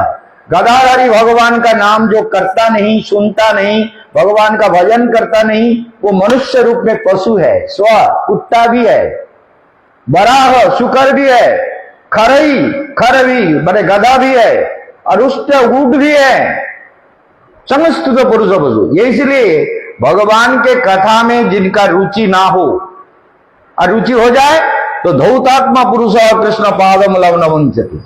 जो धौतात्मा पुरुष है, जिनका आत्मा विधौत हो गया, पवित्र हो गया, वो कृष्ण चरण कमल को कभी न मुंचति, कभी छोड़ते नहीं है, क्योंकि वही चरण उनके जीवन का सब कुछ है। वही चरण का ध्यान, वही चरण का चिंतन, और मुक्त संभ परिक्लेश पंथ तस्वरणम यथा। जैसे पांथशाला, ध्यान दीजिए, पांथशाला ये काली कमली वाला जो साधु थे ना, काली कमली वाला के बारे में हमारे गुरुजी ने अपने ग्रंथ में बहुत लिखा, वैकुंठ के पथ पर ग्रंथ में लिखा कि काली कमली वाला ऐसा एक साधु। आप लोग भी मेरे साथ गए ऋषिकेश में, जाओ, ये लक्ष्मण झूला पार करके हम लोग थोड़ा आगे चलकर पहुंचते हैं राम झूला के पास, वहां काली कमली वाला का मंदिर है। ये काली कमली काले कंबल ओढ़ के साधु बाबा सारे पहाड़ों में, बद्रीनाथ केदारनाथ के सारे रास्ताओं में, गंगोत्री यमुनोत्री के रास्ता में और तपोवन में और चमोली में, सारे जगहों में एक दिन में जहां तक जा सकते वहां जाके एक पांथशाला बनाया। पांथशाला माने यात्रियों का रुकने का जगह। इतने ठंडे में, बर्फ के स्थिति में, पहाड़ों में एक साधु कैसे बना सकता है? सोचिए, जो अरबों खरबों का मालिक वो नहीं बना सकता, लेकिन एक साधु दैवी संपद महामंडल का ये अधिकारी है, उनका नाम है काली कमली वाला। दैवी संपद महामंडल, तो दैवी संपद महामंडल का जो एकर्षानंद सरस्वती, भूमानंद सरस्वती और कल्याणानंद सरस्वती, भूमानंद जी, ये सब इनके साथ भी मैंने बहुत लेक्चर दिए हैं। इसलिए हमने ये देखा, क्या देखा कि पांथ स्मरणम यथा, इसमें कहते हैं शरणम यथा। शरण पांथशाला को छोड़ते नहीं है। क्यों? अरे रात ठंडा हो रहा है। जैसे हम लोग पिछले साल जब गंगोत्री गए थे तो क्या स्थिति थी? पहले तो धूप में तक कष्ट हो रहा था, लेकिन जब संध्या होने लगा, सूर्य नारायण अस्तमित हो गए, तो क्या देखा? इतनी ठंडी होने लगी, वेदर इतना ठंडा, पहाड़ का इतना ठंडा हवा। कोई नहाने को, कोई स्नान करने को, दिन भर बस से गए, 13-14 घंटे का रास्ता था, तो कोई भी स्नान नहीं किया, केवल मैंने स्नान किया। वहां पर गंगा जी में जाकर के, गड्ढे में जाकर के स्नान किया। इतना ठंड था, और वो ठंडे के बाद मुझे 1 घंटा 3 रजाई रोड करके खुद से रहना पड़ा, तभी जाके शरीर थोड़ा बैलेंस हुआ गंगोत्री में जाकर के। क्योंकि संध्या होने के बाद इतनी ठंडी हो जाती है, वेदर इतना ठंडा होता है, उसमें नहाना बहुत मुश्किल होता है। 1 घंटा लग गया शरीर को थोड़ा ठंडे से बचाने के लिए। तो सोच लीजिए, धौतात्मा पुरुषः कृष्ण पादमूलम न वंचति। तो जैसे वहां पर जब गए गंगोत्री, इसीलिए शब्द का व्याख्या करने के लिए, इसका प्रतिष्ठा करने के लिए विचार दे रहा हूं कि क्यों नहीं छोड़ता है। बोले उतने ठंडे में कहां रहोगे, खाली जगह में रहोगे, मर जाओगे। इसलिए कहीं भी शरण मिल जाए, कोई भी थोड़ा आश्रय मिल जाए, जो भी झोपड़ी मिले, घर मिले, कुछ भी मिले, वहां जाकर के लोग, वहां गंगोत्री में हमारे जब लोग गए थे एक बार गंगोत्री, बहुत आजकल जाना बहुत मुश्किल है, जा तो सकते हैं लेकिन उम्र हो जाने के बाद नहीं होता है। जाके वहां एक कमरा होता था छोटा सा, उसमें जनाला जैसा होता था, उसके अंदर से लोग जाके उसको बंद करके रात को उस गोमुख है, गोमुख में जाना इतना कठिन है। वहां 15-16 आदमी छोटे से कमरे के अंदर एक दूसरे चिपक कर भी रात को ऐसे ठिठुर रहा है जैसे तैसे। तो इसलिए ये भारतवर्ष योगियों का देश है। योगियों ने तो सारा सब कुछ सहन करने का अभ्यास कर लिया, हम लोग नहीं कर पाते। तो इसलिए गंगोत्री में क्या देखा? पांथता शरणं यथा। शरण कहां ग्रहण करते हैं? जहां पर थोड़ा ठंडी से बच जाए भाई, कम से कम जिंदगी तो बच जाए, फिर भगवान का भजन करेंगे। अभी सर्दी में कहां भजन करने जाए, अब झोपड़ी कुछ भी मिल जाए। तो इसी प्रकार काली कमली वाला साधु ने, हमारे गुरु महाराज ने, वन महाराज जी ने, भक्ति विदय वनदेव गोस्वामी महाराज, उन्होंने भी एक दिन चलते थे मौन अवस्था में, और खाने का कोई फल मिल जाए अच्छा है, नहीं मिले तो आलू उबल के वही खाते थे। आलू ही उनका भोजन ज्यादा होता था। आलू उबल के कहीं सूर्य कुंड में जाकर के कपड़े में आलू बांध के दे दिया, चावल फावल दे करके, और फिर वो उबल गया, उसके बाद उसको लेके खा लिया। ऐसे करके मौन अवस्था में सारे हिमालय को भ्रमण किया। वैकुंठ के पथ पर ग्रंथ में उन्होंने ये सब दिखाया कि कैसे गंगोत्री, कैसे यमुनोत्री, कैसे देवप्रयाग। देवप्रयाग तो एकदम पहले पड़ता है। देवप्रयाग से ही उनके साथ देवताओं का मतलब सारा सब कुछ परिस्थिति ऐसी हुई, देवता लोग भी सदमा है। आके देवता लोगों ने क्या किया, बोले बाबा हमको दे दो, तुम्हारा कोट दे दो। तो बाबा ने कहा कोट दे दो, अभी तो मेरे पास कुछ नहीं है, जो कंबल वगैरह है वो भोलानाथ नाम का एक सेवक था उसके सिर पर रखा हुआ है, अब हम ये सर्दी में क्या करें, ये मांग रहा है। तो गुरुजी सोचा अच्छा ठीक है, निकाल के देखा कि वो लड़का है नहीं, 2 लड़के आए थे। इंद्रदेव परीक्षा लेने आ गए। आजकल नहीं होता है, क्यों, आजकल इतने यात्री भीड़ हो गई ना, देवता कहते हैं इस भीड़ में तो हम नहीं घुस सकते भाई, इसलिए देवता लोगों को बहुत परेशानी हो गई। क्योंकि देवताओं का दर्शन होता था पहले, हिमालय में पर्वतों में देवता विहार करते थे, आज भी करते हैं, लेकिन लोग चक्षु के अंतराल में, लोगों के दृष्टि के अंतराल में करते हैं। इसी प्रकार इस तरह से देखा गया कि भगवान की कथा श्रवण करना, तो हमने देखा कि हमारे उद्धव जी तपस्या करने के लिए गंगा तट पर पहुंच गए। क्या सुना, काली कमली वाला एक साधु ने एक एक जगह में चोटी बना दिया और वहां पर लोगों को खाने का पीने का जो भी कुछ व्यवस्था है वो अपने आप करके वहां जंगल के लकड़ी लेके आग जला के जैसे तैसे अपना गुजारा करके फिर आगे के लिए चले जाते थे। ऐसे लोग कई प्रकार के होते हैं, भावनाएं अलग अलग होती है।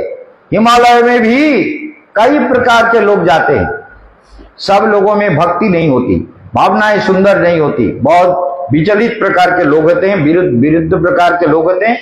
तो इसलिए ध्यान दीजिए, जब मैत्रेय ऋषि ने सृष्टि तत्व का वर्णन शुरू किया तो ब्रह्मा जी का प्राकट्य का वर्णन आया।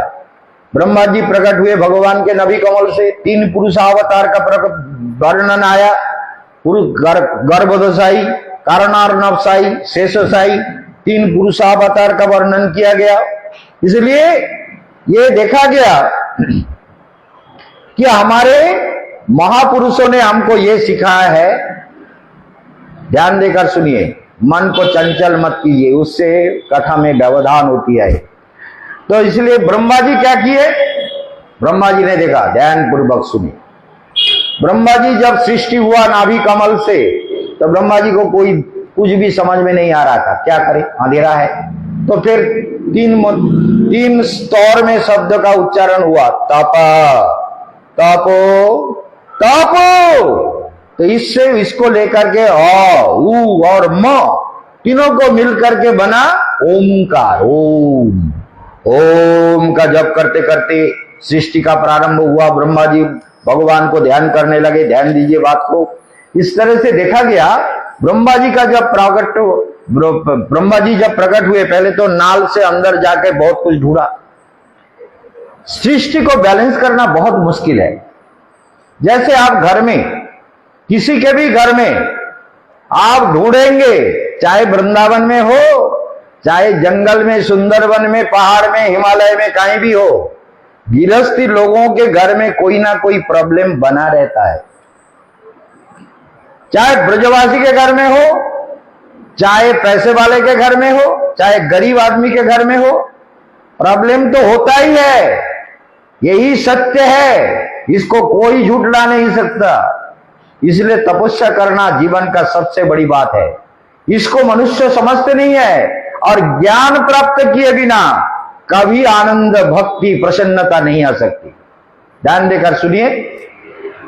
तो यहां पर विचार दिया गया, गहराई से सुनना जरूरी है। ब्रह्मा जी जब प्रकट हुए तो उन्होंने, ब्रह्मा जी ने ढूंढा, क्या है, मैं क्या हूं, क्या करना है मुझे। तो शब्द सुन करके ओंकार का जप करने लगे। ओम इतनी शब्द ऐसा शब्द है जो वेदों में सर्वत्र कहा गया। वेद मंत्र के शुरू में और आखिर में ओम का प्रयोग होता है। ओम तद विष्णु परमं पदम सदा पश्यन्ति सूरयः दिव्य चक्षुरा ततम ओम। ओम तद विप्रास विपन्न वज्रवंश समिंधते विष्णुर्यद परमं पदम ओम। ओम अग्नि मिले पुरोहितम यज्ञस्वरित्युजम होतारम रत्नदातमम ओम। जो भी मंत्र आप बोलते हैं, जैसे ब्रह्म गायत्री ओम, ब्रह्म गायत्री भी बोलते हैं ना, तो ब्रह्म गायत्री के शुरू में और आखिर में अगर ओम का प्रयोग नहीं होता है तो मंत्र अपूर्ण माना जाता है वेद में, अपूर्ण है। इसलिए ब्रह्मा जी का जब सृष्टि हुआ, ब्रह्मा जी ढूंढ के कुछ नहीं मिला। बहुत ही गहराई से सोचिए, ब्रह्मा जी को कुछ नहीं मिला तो कमल के ऊपर आकर के ध्यान करने लगे। ध्यान करते करते प्रकाश फैल गया, चारों तरफ प्रकाश फैल गए। भगवान गर्भदशाई नारायण के नाभि कमल से ब्रह्मा जी का प्राकट्य हुआ। ब्रह्मा जी सोचने लगे कि आप प्रभु को देखा, प्रभु का स्तव भी किया, प्रभु का महिमा भी गाया। भगवान पर संक्षेप रूप में कहते हैं भगवान का बहुत स्तुति किया। फिर भगवान ने ब्रह्मा जी को ब्रह्मा जी को ज्ञान दिया। ये 18,000 श्लोक 4 श्लोक में भगवान कहते हैं, क्या कहते हैं? ज्ञानं परमं गुज्जं यद विज्ञान समन्वितं तद रहस्य तदंगंच गृहाण गदिदं मया। भगवान कहते हैं मुझसे ग्रहण करो, मुझसे ये ग्रहण करो। ज्ञानम परम गुज्जम, एक परम गुज्ज ज्ञान तुम मुझसे ग्रहण करो। कौन कह रहे हैं? भगवान नारायण कह रहे हैं। किसको? ब्रह्मा जी को। ब्रह्मा जी को कह रहे हैं ये ज्ञानम। इस श्लोक को लेकर के बहुत विचार हुआ, बहुत चर्चाएं हुई और बहुत आलोचना भी किए गए। स्वामी दयानंद सरस्वती, ये क्या नीति के अनुसार ठीक है? क्यों प्रोफेसर साहब, ठीक है? दयानंद सरस्वती ने कहा ज्ञानम परमम गुज्जम, ज्ञान है लेकिन वो गुज्ज है। परमम, परम भी एक उपसर्ग है, एक उसका उदाहरण है। परमम, परमम कह के परमम गुज्जम, परम गुज्जम कह के छोड़ देते, नहीं छोड़ा। जद विज्ञान समन्वितम, उसके बाद फिर विशेषण दिया गया जो विज्ञान समन्वित है, विज्ञान समन्वितम तद रहस्य, फिर वही विशेषण दिया गया उसके रहस्य। तद रहस्यम तद अंगंच, फिर उसका विशेषण हुआ तद अंगंच, उसके ज्ञान, परम गुज्ज ज्ञान, वो विज्ञान, वो जो कुछ भी कहा उसके कहते हैं, भगवान कहते हैं गृहाण गदिदं मया, मुझसे ग्रहण करो। सोचिए, यह विचार हम देखना चाहते हैं कि ये ज्ञानम परम गुज्जम यद विज्ञान समन्वितम तद रहस्य तदंगंच गृहाण गदिदं मया, ये जो ज्ञान है ब्रह्मा जी को भगवान ने जो ज्ञान दिया कि ये ज्ञान तुम प्राप्त करो। हम लोगों को एक बार सुनाएगा तो हमारा समझ में तो कुछ नहीं आएगा, लेकिन ब्रह्मा जी को भगवान ने एक बार बोल दिया तो ब्रह्मा जी भगवान पे ही अंश है ना। भगवान का रजगुण का अवतार है ब्रह्मा और सतगुण के अवतार है भगवान विष्णु और तमोगुण के अवतार है रुद्र। 9 रुद्र है। यही 9 रुद्र ब्रह्मा जी ने जब सृष्टि प्रारंभ किया, आगे आ रहा है आप देखेंगे, ये रुद्र को सृष्टि करके ब्रह्मा जी बड़े प्रॉब्लम में फंस गए।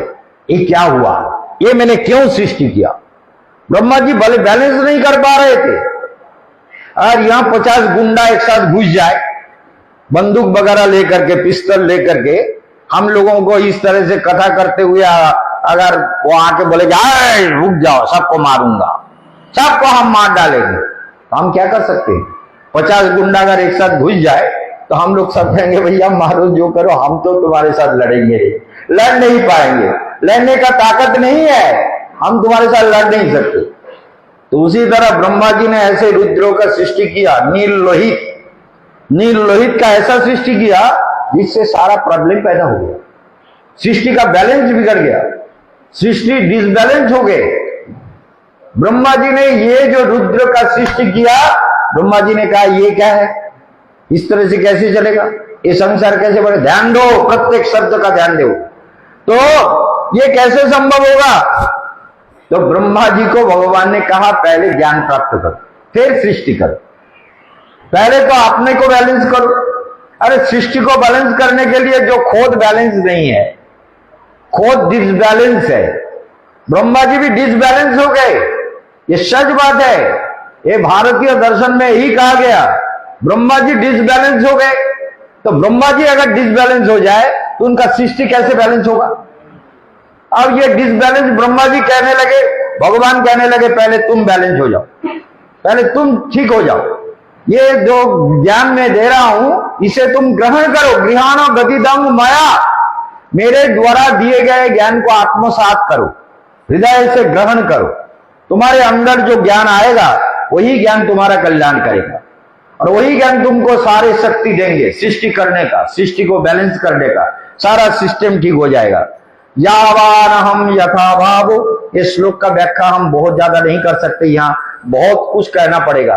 गुज्जम परमम गुज्जम, खाली गुज्ज नहीं है, परम गुज्ज है, यहां तक तो ठीक था। फिर कहा जद विज्ञान, जिसमें विज्ञान है, अनुभव है, समन्वितम। तो क्या अनुभव है? कितने इतने सारे रहस्यों को एक साथ जोड़ के एक श्लोक कहा भगवान ने ब्रह्मा जी को। तो ब्रह्मा जी को जो ये श्लोक कहा, इसको इतना विचार करो, चिंतन करो, मनन करो, सारे अंदर की मलिनताएं, प्रश्न, जटिलता, द्वंद्व, विवाद, संकल्प, विकल्प, ये सब कुछ समाप्त हो जाए। इसीलिए कहते हैं जावान अहम जावान, मैं जैसा हूं, मैं जैसा हूं, मैं कैसा हूं। ब्रह्मा जी को कहते हैं मैं कैसा हूं, तुम जानते हो? तुम जानते नहीं हो। इसलिए जावान अहम यथा भावो, मैं कैसा हूं और मेरा भाव कैसा है, जिस भाव से मुझे अनुभव किया जा सकता है, जिस भाव के द्वारा मुझे अनुभव किया जा सकता है। जावान अहम यथा भावो जद रूप गुण कर्म का, मेरा जो रूप है, मेरा रूप कैसा है? बोले आप बहुत सुंदर है। अरे सुंदर है? अरे मैं क्या सुंदर हूं, मैं तो अरूप हूं। अरूपम अस्पर्शम अव्यक्तम विभूम सर्वगतम नित्यम भूत जनिम कारणम व्याप्या व्यापः यतः सर्वम तद वै पश्यन्ति शूरयः दिवीव चक्षुराततम। तो ये वेद का मंत्र है जो विभुम सर्वगतम नित्यम भूत जनिम कारणम। उपनिषद कहते हैं अपानि पाद जवन गृहीत पश्यत चक्षु शृणत्त कर्ण, शृणत्त कर्ण, कान नहीं है लेकिन सुनता है। केशवानंद बोल रहा है, ये भी सुन रहा है, और सारे दुनिया में जो भगवान की कथा कहते हैं वो भी सुनते हैं, क्योंकि वो अनंत रूप में व्याप्त है। मेरे हृदय में, आपके हृदय में, वृक्ष लताओं में, पशु पक्षियों में, सब में व्याप्त है। सबसे बड़ी बात यह है मैं ही भगवान हूं। अहम ब्रह्मास्मि प्रज्ञानम ब्रह्म अयम आत्मा ब्रह्म। जीव ब्रह्मैव नापरः, जीव ब्रह्म से अलग नहीं है। इसलिए मेरा सिस्टम जो भी कुछ है मेरे अंदर है, और जो भी कुछ हम करते हैं उसका जो पाप या पुण्य, शुभ कर्म, मंगल, चेतना, ध्यान, मंत्र जब जो भी कुछ करते हैं वो हमारे अंदर अपने आप वो पूंजीभूत होने लगता है। वो अपने आप उसका रील बनता जाता है। जैसे ये कैमरा चल रहा है, ये यहाँ चिप में अपने आप रिकॉर्डिंग हो रहा है। तो उसी प्रकार इस संसार में जीव जो जन्म लिया है उसके प्रारब्ध कर्म का चक्र इस तरह से सारा चक्र का रील हृदय में बन रहा है। हृदय ऐसी जगह है, मन, बुद्धि और अहंकार, ये सूक्ष्म शरीर जो है उसमें रील बनता जा रहा है। जो अच्छा रील बनाएगा तो अच्छा सिनेमा भी देखेगा, है ना। तो मरते समय वही सिनेमा आएगा जो जिंदगी भर तुमने सोच विचार करके अंदर को सजाया। मरते समय वही सब दिखेगा जो तुमने जीवन में कमाया, जो तुमने जीवन भर बोया, वही सब करना होगा। अलग से कुछ नहीं मिलने वाला है, अलग से कुछ नहीं। जो भगवान के लिए सब कुछ समर्पित करेगा, भजन करेगा, इसलिए कहते हैं जवान हम यथा भावो यद रूप गुण कर्म कहा तथैव तत्व विज्ञानमस्तु ते मद अनुग्रह। तथैव तत्व विज्ञानम, ये तत्व विज्ञान 4 श्लोक में भगवान ने वेद वेदांत उपनिषदों का सारा ज्ञान ब्रह्मा जी को 4 श्लोक में दे दिया। ये दूसरा श्लोक है ज्ञानम परमम गुज्जम, पहला श्लोक, और दूसरा श्लोक है जावान हम यथा भाव जद रूप गुण कर्म कहा तथैव तत्व विज्ञानमस्तु ते मद अनुग्रह। मेरे अनुग्रह से, मेरे अनुग्रह के बिना, क्योंकि तुम मेरे चरण में शरण नहीं ग्रहण करोगे, तन्मय नहीं हो जाओगे, तल्लीन नहीं हो जाओगे, कंप्लीट सरेंडर नहीं करोगे, भगवान को एब्सोल्युटली अपने चित्त मन हृदय से उनके चरण में समर्पित नहीं होगे, तो उनकी शक्ति तुम्हारे अंदर काम नहीं करेगी। और उनकी करुणा शक्ति जब तक काम नहीं करेगी तब तक तुमको संसार के भगवान के बारे में कुछ भी अनुभव नहीं होगा। किसको कह रहे हैं? हमें नहीं, हम तो मूर्ख है, ब्रह्मा जी को कह रहे हैं भगवान। यावान हम यदा भाव यद्रूप गुण कर्म का तथैव तत्व विज्ञान वस्तुते मद अनुग्रह। मैंने अनुग्रह से ये तत्व विज्ञान, ये विज्ञान तुम प्राप्त करो, ध्यान दो, तत्व विज्ञानम। फिर भगवान तीसरे श्लोक में कहा अहोमेव समेवाग्रे। पहले मैं ही था, कुछ नहीं था, केशवानंद भी नहीं था, और वृंदावन भी नहीं था, मथुरा भी नहीं था, और सत भी नहीं था, असत भी नहीं था, ना चंद्र था, ना सूर्य था, ना कोई प्राणी था, ना पशु पक्षी कीट, कुछ भी नहीं था। अहोमेव समेवाग्रे, सृष्टि के आदि में मैं था।